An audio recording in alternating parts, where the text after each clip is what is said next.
Assalamualaikum warahmatullahi wabarakatuh. Saya Muhammad Rizky Swayuti dari 12 BSA Hapsat 20. Perlindungan dan penegakan hukum. Menurut Andi Hamzah, perlindungan hukum dimaknai sebagai daya upaya yang dilakukan secara sadar oleh setiap orang maupun lembaga pemerintah dan swasta yang bertujuan mengusahakan pengamanan, penguasaan, dan pemenuhan kesejahteraan hidup sesuai dengan hak asasi yang ada. Makna tersebut tidak terlepas dari fungsi hukum itu sendiri, yaitu untuk melindungi kepentingan manusia. Menurut Simanjuntak, mengartikan perlindungan hukum sebagai segala upaya pemerintah untuk menjamin upaya kepastian hukum serta memberi perlindungan kepada warganya agar hak-hak sebagai seorang warga negara tidak dilanggar, dan bagi yang melanggarnya akan dapat dikenakan sanksi sesuai peraturan yang berlaku. Dengan demikian, suatu perlindungan dapat dikatakan sebagai perlindungan hukum apabila mengandung unsur-unsur sebagai berikut: A. Adanya perlindungan dari pemerintah kepada warganya. B. Jaminan kepastian hukum. C. Berkaitan dengan hak-hak warga negaranya. D. Adanya sanksi hukuman bagi pihak yang melanggarnya. Proses penegakan hukum merupakan salah satu upaya untuk menjadikan hukum sebagai pedoman dalam setiap perilaku masyarakat maupun aparat atau lembaga penegak hukum. Penegakan hukum merupakan syarat terwujudnya perlindungan hukum. Kepentingan setiap orang akan terlindungi apabila hukum yang mengaturnya dilaksanakan baik oleh masyarakat ataupun aparat penegak hukum. Pemerintah selalu berdasarkan pada hukum yang berlaku. Tegaknya supremasi hukum tidak akan terwujud apabila aturan-aturan yang berlaku tidak ditegakkan baik oleh masyarakat maupun aparat penegak hukum. B. Tegaknya keadilan. Tujuan utama hukum adalah mewujudkan keadilan bagi setiap warga negara. Setiap warga negara dapat menikmati haknya dan melaksanakan kewajibannya merupakan wujud dari keadilan tersebut. Mewujudkan perdamaian dalam kehidupan di masyarakat. Kehidupan yang diwarnai suasana yang damai. Perdamaian akan terwujud apabila setiap orang merasa dilindungi dalam setiap bidang kehidupan. Menurut Surjono Soekarto, keberhasilan proses perlindungan dan penegakan hukum tidaklah semata-mata menyangkut ditegakkannya hukum yang berlaku, akan tetapi sangat bergantung pada beberapa faktor antara lain sebagai berikut. A. Hukumnya. Dalam hal ini yang dimaksud adalah undang-undang yang dibuat tidak boleh bertentangan dengan ideologi negara. Selain itu, penyusunan undang-undang dibuat haruslah menurut ketentuan yang mengatur kewenangan pembuatan undang-undang sebagaimana diatur dalam konstitusi negara. B. Penegak hukum, yaitu pihak-pihak yang secara langsung terlibat dalam bidang penegakan hukum. Penegak hukum harus menjalankan tugasnya dalam baik sesuai dengan perannya masing-masing yang diatur dalam peraturan perundang-undangan. C. Masyarakat. Warga masyarakat harus mengetahui dan memahami hukum yang berlaku serta mentaati hukum yang berlaku dengan penuh kesadaran akan pentingnya dan perlunya hukum bagi kehidupan masyarakat. D. Sarana atau fasilitas yang mendukung penegakan hukum. Sarana atau fasilitas tersebut menyakup tenaga manusia yang terdidik dan terampil, organisasi yang baik, peralatan yang memadai, keuangan yang cukup, dan sebagainya. Ketersediaan sarana dan fasilitas yang memadai merupakan suatu keharusan bagi keberhasilan penegakan hukum.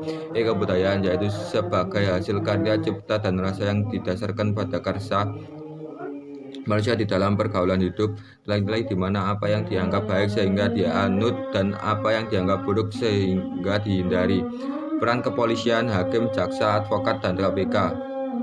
Kepolisian melakukan penangkapan, penahanan, penggeledahan, dan penyitaan. Melarang setiap orang meninggalkan atau memasuki tempat kejadian perkara untuk kepentingan penyelidikan. Membawa dan menghadapkan orang kepada penyidik dalam rangka penyidikan. Melakukan pemeriksaan dan penyitaan surat. Jaksa 1. Di bidang pidana, melakukan penuntutan, melakukan pengawasan terhadap pelaksanaan keputusan pidana bersyarat, putusan pidana pengawasan, dan keputusan lepas bersyarat. Melakukan penyidikan terhadap tindak pidana tertentu berdasarkan undang-undang. 2. Di bidang perdata dan tata usaha negara, kejaksaan dengan kuasa khusus dapat bertindak baik di dalam maupun di luar pengadilan untuk dan atas nama negara atau pemerintah. 3. Dalam bidang ketertiban dan ketentraman umum, meningkatkan kesadaran hukum masyarakat, pengamanan kebijakan penegakan hukum, pengawasan peredaran barang cetakan. Hakim. Peran hakim dalam perlindungan dan penegakan hukum adalah menerima, memeriksa, dan memutuskan perkara hukum berdasarkan asas bebas, jujur, dan tidak memihak dalam sidang sesuai ketentuan perundang-undangan. Advokat. Tugas dari advokat secara khusus adalah membuat dan mengajukan gugatan, jawaban, memberi pembuktian, mendesak segera disidangkan atau diputuskan perkaranya dan sebagainya. Tujuan dibentuknya KPK adalah untuk mengatasi, mengulangi, dan memberantas korupsi. Untuk mencapai tujuan tersebut, KPK mempunyai tugas sebagai berikut: koordinasi dengan instansi yang berwenang melakukan pemberantasan tindak pidana korupsi, melakukan penyelidikan, penyidikan, dan penuntutan terhadap pihak pidana korupsi, melakukan tindakan-tindakan pencegahan tindak pidana korupsi, partisipasi dan perlindungan dalam penegakan hukum. Wujud dari partisipasi tersebut yaitu dengan menampilkan perilaku yang mencerminkan ketaatan dan kepatuhan terhadap hukum. Contoh di lingkungan keluarga: mematuhi perintah orang tua, ibadah tepat waktu, menghormati anggota keluarga, melaksanakan aturan yang dibuat dan disepakati keluarga. Contoh di lingkungan sekolah: menghormati guru, memakai seragam yang telah ditentukan, tidak menyontek ketika ulangan, memperhatikan penjelasan guru. Contoh di lingkungan masyarakat: petugas ronda, ikut serta dalam kegiatan kerja bakti, menghormati keberadaan tetangga di sekitar rumah, melaksanakan norma yang berlaku di masyarakat. Contoh di lingkungan bangsa dan negara: memiliki KTP dan SIM, ikut serta dalam kegiatan pemilihan umum, membayar pajak, bersikap tertib ketika berlalu lintas di jalan raya.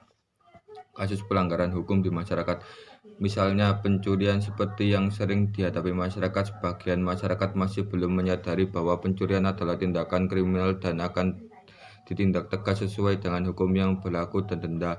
Pastinya ada sanksi hukum yang diberikan kepada pelaku kejahatan pencurian. Contohnya bisa dipenjara agar si pencuri mendapat penyesalan. Sekian, terima kasih.